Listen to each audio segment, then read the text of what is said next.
కృష్ణా జిల్లా గన్నవరం టీడీపీ కార్యాలయంపై దాడి కేసులో వైసీపీ నేతలకు బిగ్ రిలీఫ్ లభించింది. ఈ కేసులో 33 మంది నిందితులపై ఎలాంటి ముందస్తు చర్యలు తీసుకోవద్దని సుప్రీంకోర్టు ఆదేశించింది. ఇక బెయిల్ పిటిషన్ డిస్మిస్ చేస్తూ హైకోర్టు ఇచ్చిన ఆదేశాలపై వైసీపీ నేతలు సుప్రీంకోర్టును ఆశ్రయించారు. ఈ కేసులో ఎస్సీ ఎస్టీ స్పెషల్ కోర్టులో పిటిషన్ దాఖలు చేయాలని ఆదేశించింది. 2 వారాల్లో స్పెషల్ కోర్టు నిర్ణయం తీసుకోకపోతే తమను ఆశ్రయించాలని సుప్రీంకోర్టు సూచించింది.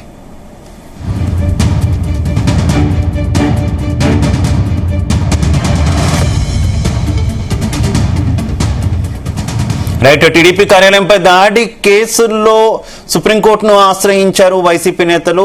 ఇక వైసీపీ నేతలకు కొంత రిలీఫ్ కూడా దక్కినట్టే కనిపిస్తుంది. ఇక ఇదే విషయానికి సంబంధించి మరింత సమాచారం మా కరెస్పాండెంట్ నాగేశ్వరరావు అందిస్తారు. నాగేశ్వరరావు,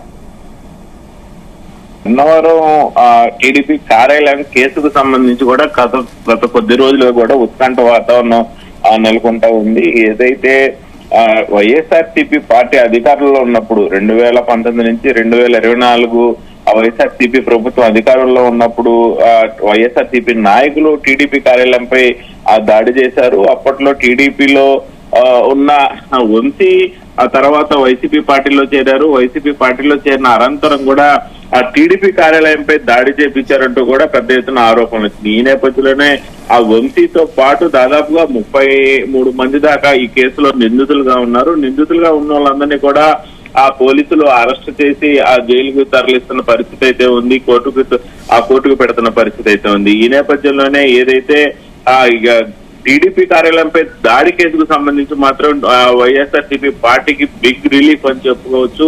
ఆ 2024 ఎన్నికల తర్వాత మొదటిసారిగా వైఎస్ఆర్సీపీ పార్టీకి సంబంధించిన నాయకులకి సుప్రీంకోర్టులో ఆ పెద్ద రిలీఫ్ జరిగిందని చెప్పుకోవచ్చు. మొదటగా ఆంధ్రప్రదేశ్ హైకోర్టులో కొంత మేరకు వీళ్ళకి ఎదురు దెబ్బ తగిలింది. అరెస్టు గురించి కేసు తీసుకునే పరిస్థితి అయితే ఉంది.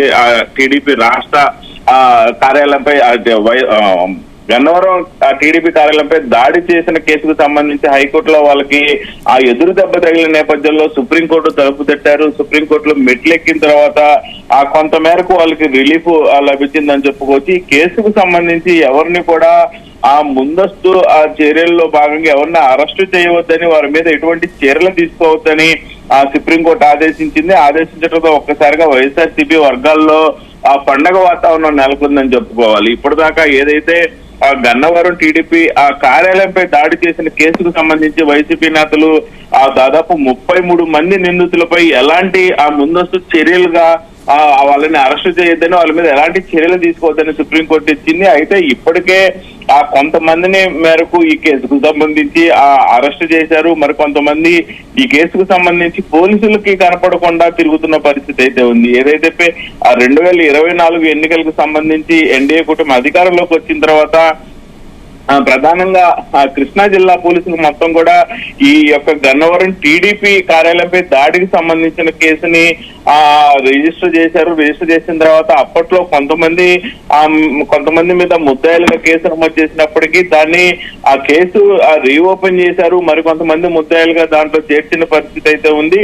ఆ తర్వాత వారందరి కోసం కూడా పోలీసులు వెతుకులాట చేస్తా ఉన్న నేపథ్యంలో వాళ్ళందరూ కూడా కొంతమందిని అరెస్ట్ చేసిన పరిస్థితి ఉంది. అయితే మిగతా కొంతమంది వాళ్ళతో కలిపి మొత్తంగా కూడా సుప్రీంకోర్టు తలుపు తట్టారు. హైకోర్టులో ఎదురు దెబ్బ తగిలిన నేపథ్యంలో సుప్రీంకోర్టులో నేడు వాళ్ళకు వచ్చిన తీర్పును బట్టి మాత్రం వైఎస్ఆర్సీపీ నాయకులకి కొంత మేరకు ఆనందం, పండగ వాతావరణం చెప్పుకోవాలి. ఈ కేసుకు సంబంధించి ఇప్పటికే ఎస్సీ ఎస్టీ స్పెషల్ కోర్టులో పిటిషన్ దాఖలు చేయాలని కూడా సుప్రీంకోర్టు ఆదేశించడం సంచలనం చెప్పుకోవచ్చు. దాదాపుగా 2 వారాల్లో స్పెషల్ కోర్టు నిర్ణయం తీసుకోకపోతే మరలా వచ్చి సుప్రీంకోర్టును ఆశ్రయించవచ్చు అని కూడా సుప్రీంకోర్టు తీర్పునివ్వడంతో వైఎస్ఆర్సీపీ నాయకులకు కొంత మేరకు భారీ ఊరట లభించిందని చెప్పుకోవచ్చు. Shiva, right, thank you.